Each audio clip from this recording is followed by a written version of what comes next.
School की बहुत सारी कहानियां होती हैं, कुछ अच्छी तो कुछ खौफनाक। सीरीज की कहानी भी कुछ ऐसी ही है। एक हॉन्टेड स्कूल है और वहाँ हो रही है कुछ अनहोनी घटनाएं और फिर एक क्लास 5 का स्टूडेंट हो जाता है पोजेस्ड। तो आखिर ये भूत है कौन और आखिर वो चाहता क्या है, जानते हैं आज की कहानी।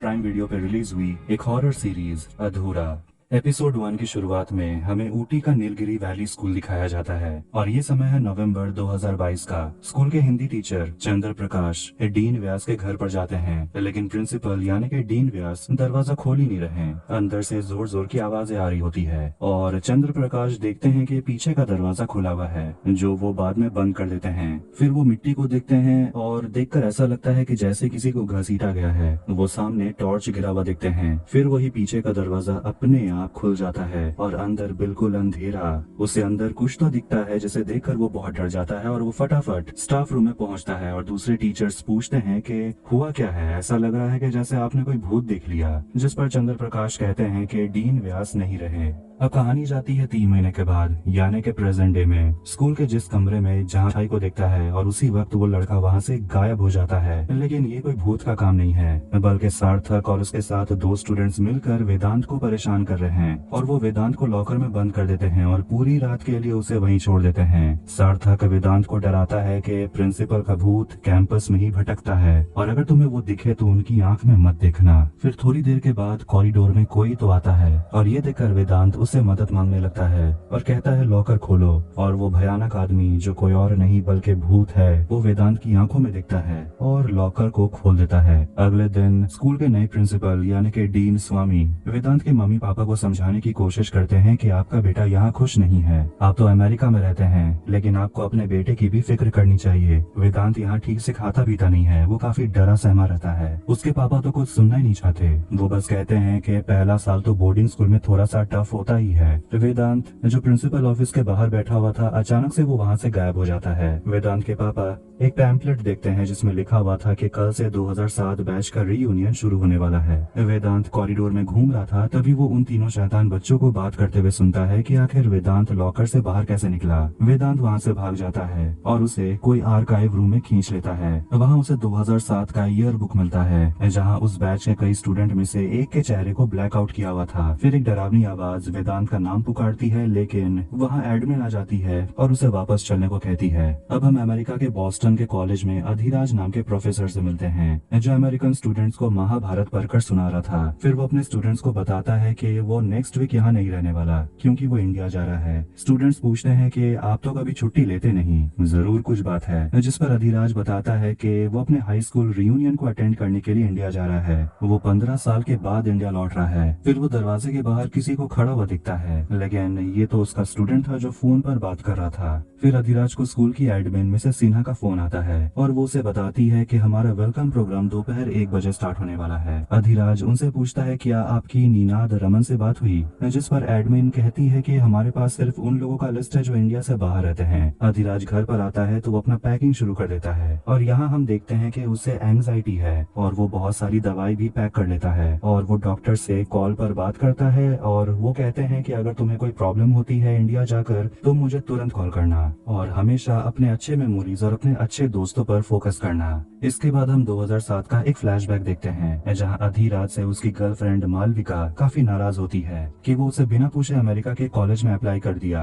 अधिराज उसे कहता है कि वो सारा वक्त मालविका के साथ बिताएगा। दोनों बाहर जाते हैं तो देखते हैं कि अधिराज के 2 दोस्त रजत और सुयश पार्थ नाम के स्टूडेंट को परेशान करते हैं। फिर सभी फोटो खिंचवाने के लिए बाहर आते हैं और यहाँ हम देखते हैं कि मालविका उस बैच में अकेली लड़की थी। फोटो खिंचवाने समय नीनाद नाम का स्टूडेंट वहाँ नहीं होता। तभी आखिरी वक्त पर नीनाद भागते हुए वहाँ पहुँचता है और कुछ स्टूडेंट्स उसे परेशान करने लगते हैं, लेकिन अधिराज नीनाद के लिए काफी प्रोटेक्टिव फील करता है। फिर जैसे ही फोटो क्लिक होता है, अधिराज फ्लैशबैक से बाहर आ जाता है। एक वर्कर मनोहर प्रिंसिपल व्यास के घर के बाहर का नेम प्लेट साफ कर रहा था, जिस पर स्टूडेंट मजाक करते हुए घोस्ट लिख देते हैं। तभी अचानक से गेट अपने आप खुल जाता है। मनोहर अंदर जाता है और पीछे जंगल महल का गेट खुला हुआ दिखता है। वहाँ वो वेदांत को देखता है जिसने 2 पपीज को मार दिया है। फिर वेदांत बेहोश हो जाता है। उसे इन्फर्मरी लाया जाता है और बाहर 2 स्टूडेंट्स बात कर रहे होते हैं कि वेदांत तो डरपोक है, वो जानवर को कैसे मार सकता है। जिस पर वो लड़की कहती है कि वेदांत ने नहीं मारा बल्कि प्रिंसिपल व्यास ने मारा,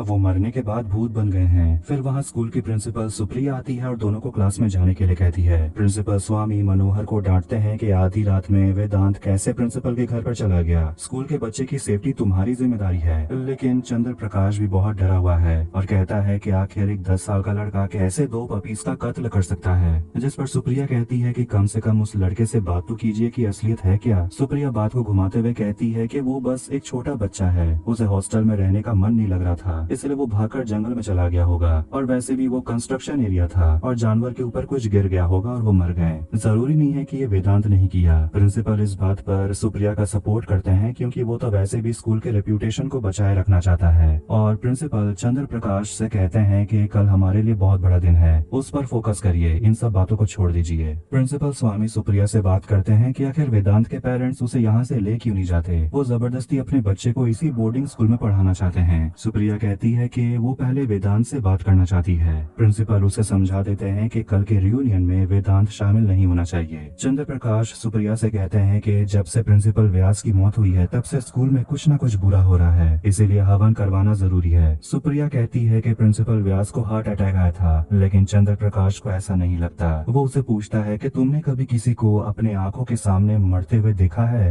रात में डिनर करने के लिए जब वेदांत मेस हॉल में आता है तो लोग उसे देखकर पपी किलर और साइको कहने लगते हैं। वो अकेले जाकर बैठ जाता है। फिर सार्थक वेदांत को परेशान करने की प्लानिंग करने लगता है। रात में जब सोने का वक्त होता है तो सार्थक हाथ में प्लास्टिक लेकर वेदांत के पास जाता है वॉशरूम में, और ये देखकर कुछ स्टूडेंट्स वार्डन मनोहर को कंप्लेन कर देते हैं। मनोहर आकर दरवाजा पीटता है और सार्थक से कहता है कि वेदांत को कुछ मत करना, नहीं तो तुम्हें रस्टिकेट कर दिया जाएगा। तभी वॉशरूम का दरवाजा अपने आप खुल जाता है और वार्डन मनोहर देखता है कि वेदांत तो बिल्कुल ठीक है, लेकिन सार्थक तो डर के मारे कांप रहा है। मनोहर उसे पूछता है कि वेदांत ने तुम्हारे साथ क्या किया, जिस पर वो कहता है कि वो वेदांत नहीं है। अधिराज फ्लाइट में होता है तभी उसे फ्लैशबैक्स आने लगते हैं। फिर वो अपना दवाई खा लेता है और उसके नाक से ब्लीडिंग होने लगती है। तभी उसी वक्त वेदांत के नाक से भी खून बहने लगता है। सुप्रिया वेदांत को काउंसलिंग देती है और वो उसे कहता रहता है कि मैं यहाँ फंस चुका हूँ। सुप्रिया उसे कहती है कि मैं तुम्हारी मदद करूंगी यहाँ से निकलने में। फिर वो कॉल करने के लिए चली जाती है और कहती है कि मैं थोड़ी देर में आती हूँ, तुम अकेले रह लोगे तो। जिस पर वेदांत कहता है कि मैं अकेला नहीं हूँ, जिस पर सुप्रिया थोड़ी सी डर जाती है। अब आखिरकार स्कूल में सारे वीआईपी गेस्ट यानी कि 2007 के बैच के स्टूडेंट्स पहुंच जाते हैं रीयूनियन के लिए। सुयश जो टीवी स्टार बन गया है वो अपनी गर्लफ्रेंड नैन्सी के साथ आता है। वो अपने दोस्त रजत से भी मिलता है जो अब वाटर प्यूरिफायर कंपनी में सेल्समैन है। देव प्रताप भी वहाँ पहुँचता है अपनी वाइफ मालविका के साथ, और देव प्रताप स्कूल का ट्रस्टी बन चुका है और इसीलिए प्रिंसिपल स्वामी उसके आगे पीछे लगे रहते हैं। फिर अधिराज भी पहुँचता है और मालविका उसे देखते रहती है। देव अधिराज से पूछता है कि वो शादी में क्यों नहीं आया, जिस पर वो कुछ नहीं कहता। अधिराज उसे पूछता है कि आखिर नीनाद कहाँ है। लास्ट डे जो ड्रामा हुआ था उसके बाद उसे किसी ने नहीं देखा और वेदांत उन सभी को खिड़की से देख रहा होता है। फिर 2007 बैच के स्टूडेंट्स फोटो खिंचवाने के लिए बैठते हैं, बिल्कुल उसी ऑर्डर में जैसे वो 15 साल पहले खिंचवाए थे। लेकिन अधिराज नीनाद को बहुत मिस कर रहा था। तभी वेदांत ऊपर देखता है और एक बड़ा सा लोहा का टुकड़ा उनके सामने गिर जाता है। सभी बहुत डर जाते हैं और वेदांत अधिराज को देखते रहता है। अधिराज को कोई पुकारता है और वो पीछे मुड़कर वेदांत को दिखता है। फिर हम उस फोटो को देखते हैं 2007 बैच के स्टूडेंट में जिसका चेहरा ब्लैकआउट किया गया था। वो कोई और नहीं बल्कि नीनाद था। एपिसोड 2 में जब अधिराज रात में स्विमिंग कर रहा था तो उसे नीनाद की याद आने लगती है। फिर जैसे उसे कोई पानी में खींचने लगता है, वो ऊपर नहीं आ पा रहा होता। थोड़ी देर के लिए वो बेहोश हो जाता है, फिर वो ऊपर आ जाता है। उसे एंजाइटी अटैक्स आ रहे थे। वो फटाफट अपना दवाई लेता है और उसके हाथ पर एक दाग बन गया था। ठीक ऐसा ही दाग वेदांत के हाथ पर भी है। सुप्रिया अपने क्लास में होती है और दरवाजे पर दस्तक होती है। सुप्रिया को लगता है ये वेदांत है और जब वो मुड़कर देखती है तो वहाँ कोई नहीं होता, दरवाजा खुला हुआ है। तभी अचानक वहाँ वेदांत आ जाता है। सुप्रिया उसे कैंडी देती है और उसे पूछती है क्या तुम घर को मिस करते हो। वेदांत हाँ कहता है। सुप्रिया पूछती है तुम घर का क्या मिस करते हो। वो कहता है डिनर। वो आगे बताने लगता है कि वो अपने मम्मी पापा के साथ हमेशा डिनर करता था और उसके पापा बहुत अच्छे कुक हैं। अब सुप्रिया पॉइंट पर आती है और उसे पूछती है कि डीन व्यास के बंगले में तुम क्यों गए थे, क्या हुआ था उस दिन। जिस पर वेदांत कहता है कि मुझे भी नहीं पता मैं वहाँ कैसे पहुँच गया। वो सुप्रिया से पूछता है क्या मैंने सच में उन पपीज को मार डाला, क्या मैं सच में साइको हूँ। जिस पर सुप्रिया कहती है बिल्कुल भी नहीं, बाकी लोग जो कहते हैं उन्हें कहने दो, तुम अपने बारे में क्या सोचते हो वो मायने रखता है। तभी खिड़की पर जोर की आवाज होती है और वेदांत कहता है कि इस बार वो लोग बचकर नहीं भाग पाएंगे। अधिराज उस दिन को याद करता है जब उसके दादू उसे स्कूल छोड़ने के लिए आए थे। दोनों रमन कैफे में होते हैं जो निनाद के पापा चलाते हैं। अधिराज बहुत सैड होता है क्योंकि वो अपने परिवार से दूर नहीं जाना चाहता। फिर वहाँ निनाद आता है और वो अधिराज से कहता है कि मैं भी तुम्हारी क्लास में हूँ और वो दोनों दोस्त बन जाते हैं। प्रेजेंट में अधिराज रमन कैफे को ढूंढते हुए आता है तो पता चलता है कि रमन कैफे का मालिक बहुत साल पहले दुकान बेचकर चला गया। सुबह में प्रिंसिपल अपने वीआईपी गेस्ट के लिए स्पीच देने वाले थे और सुप्रिया वेदांत को हॉल में लेकर आती है और सार्थक वेदांत को देखकर बहुत डरा हुआ होता है। प्रिंसिपल सुप्रिया को कहते हैं कि मैंने बोला था वेदांत को इन सब चीजों से दूर रखना, लेकिन वो कहती है कि वो जितना अकेला रहेगा उसकी हालत और खराब होगी। मालविका अधिराज के पास जाकर बैठ जाती है जिससे पता चलता है कि उसके और देव के बीच कुछ सही नहीं चल रहा। फिर दोनों बातें करने लगते हैं और अधिराज को हमेशा से पता था कि देव कहीं न कहीं मालविका को पसंद करता था। मालविका कहती है कि मैं क्या करती, तुम तो मुझे छोड़कर अमेरिका चले गए थे। अधिराज मालविका से पूछता है कि तुम्हें पता है निनाद है कहाँ, जिस पर वो कहती है कि तुमसे अलग होने के बाद मेरी निनाद से बात हुई भी नहीं। अधिराज कहता है कि अगर मैं उससे मिलता तो मैं उससे माफी मांग लेता, मुझे पता है कि जो हुआ उसमें मेरी गलती है। अधिराज कहता है कि उसके दादू के जाने के बाद उसने निनाद को ढूंढने की बहुत कोशिश की, लेकिन वो उसे बिना बताए छोड़कर चला गया। फिर वहाँ प्रिंसिपल स्वामी आते हैं और स्पीच देते हैं और पिछले प्रिंसिपल यानी कि डीन व्यास के बारे में भी वो बात करते हैं और उनकी याद में एक स्टैचू भी बनाया गया है। फिर वो अधिराज को बुलाते हैं स्पीच देने के लिए। इसके बाद हम एक फ्लैशबैक देखते हैं जहाँ व्यास जो पहले स्कूल के कोच हुआ करते थे वो अधिराज से कहते हैं कि अमेरिका जाकर स्विमिंग करना कंटिन्यू रखना। फिर स्कूल के आखिरी दिन में वो एक इमोशनल सा स्पीच देता है और प्रेजेंट डे में अधिराज स्पीच देना शुरू करता है। फिर अचानक से वेदांत खड़ा हो जाता है, वो स्टेज पर आ जाता है और अधिराज से कहता है आदू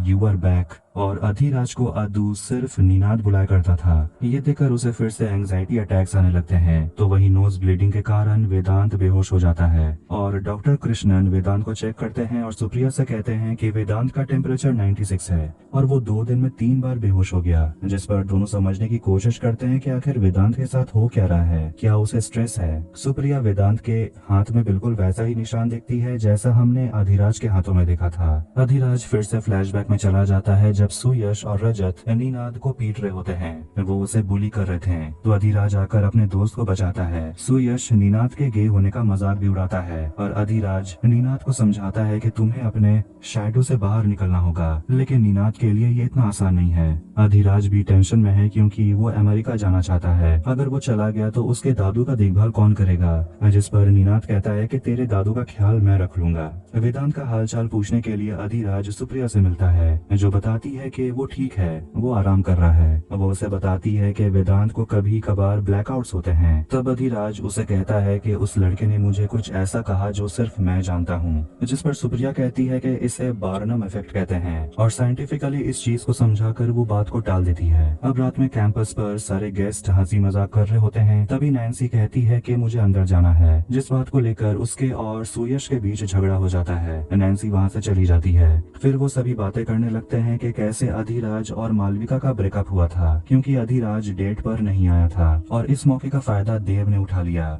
सुयश अपने कमरे में जाता है तो देखता है कि नैन्सी जा चुकी है। प्रिंसिपल सुप्रिया पर चिल्लाते हैं कि तुम्हारे वजह से वेदांत स्टेज पर चला गया और लोग इतने घबरा गए हैं कि पूरे दिन में उनके सवालों का जवाब ही देते रहता हूँ कि आखिर उस लड़के के साथ हुआ क्या है। सुप्रिया रिस्पॉन्सिबिलिटी लेती है लेकिन फिर भी प्रिंसिपल और चांस नहीं लेना चाहते हैं और कहते हैं कि वेदांत इन्फर्मरी में ही रहेगा और एक नर्स 24 घंटे उसकी केयर करेगी। जब 2007 के बैच डिनर कर रहे होते हैं तो सुयश आकर उनसे कहता है कि नैन्सी उसे छोड़कर चली गई, जिस पर पार्थ जिसका सुयश हमेशा बुली करता था वो सुयश का मजाक उड़ाने लगता है कि तेरा टीवी सीरियल भी बंद हो गया, तेरी गर्लफ्रेंड भी तुझे छोड़कर चली गई, तू भी डिप्रेस लग रहा है। ये सब सुनकर दोनों के बीच में झगड़ा होने लगता है। सुप्रिया वेदांत को लेकर मैस हॉल में आती है तो अधिराज सुप्रिया से जाकर बात करने लगता है और ये मालविका नोटिस करती है। दोनों वेदांत के बारे में बात करते हैं तो अधिराज को ऐसा लगता है कि जैसे वेदांत को बुली किया जा रहा है। अधिराज वेदांत को सुपर हीरो, शैडो बॉय और फिनिक्स बॉय की कहानी सुनाता है और इस कहानी से वो वेदांत को को ये कहना चाहता है कि वेदांत चाहे तो अपने प्रॉब्लम से लड़ सकता है।